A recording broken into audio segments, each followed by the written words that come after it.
nosotros somos el equipo 2 de la carrera ENICA. En la materia Teoría de los Circuitos 2 con el profesor Aarón Pérez Romero.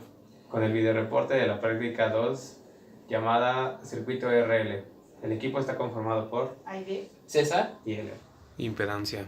La impedancia es una medida de oposición que presenta un circuito a una corriente cuando se aplica una tensión.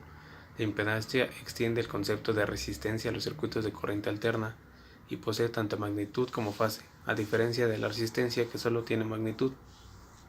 Cuando un circuito es alimentado con una corriente continua, su impedancia es igual a la resistencia, lo que puede ser interpretado como la impedancia con ángulo de fase cero.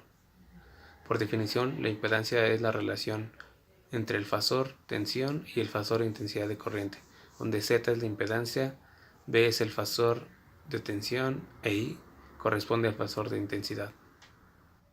Diagrama de impedancia. La impedancia puede representarse en forma binómica como la suma de una parte real y una parte imaginaria. Z es igual a R más JX.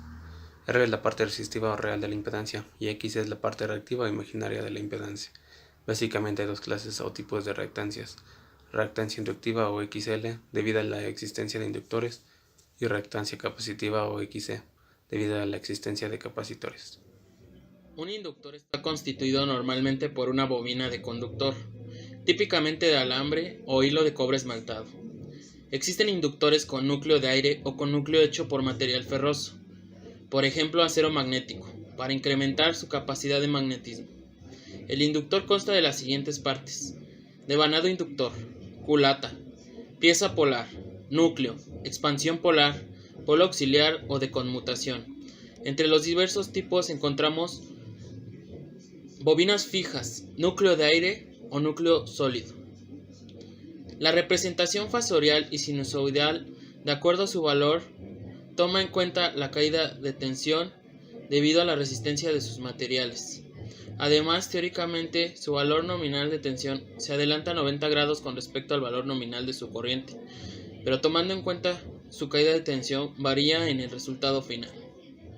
para el desarrollo de esta práctica, primero se realizaron los cálculos analíticos de la impedancia total, corriente total, la tensión del inductor y la tensión del resistor.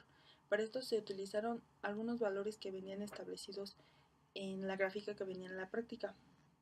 Para la segunda parte se realizaron el cálculo de los mismos valores a excepción de la impedancia total, pero de forma experimental.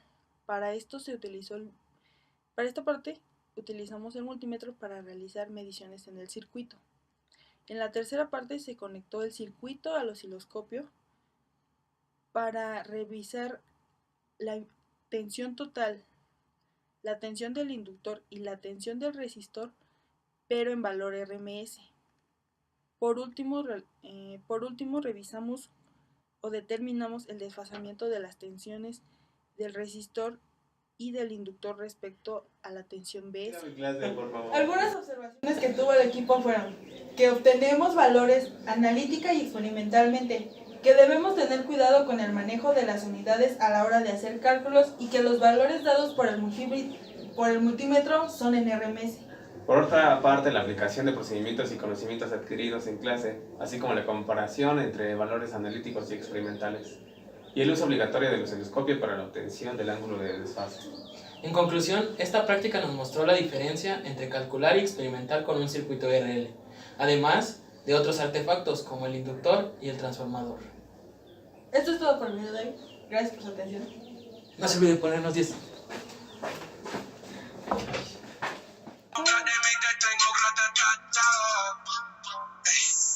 Switch my whip, came back in black, I'm starting saying recipes.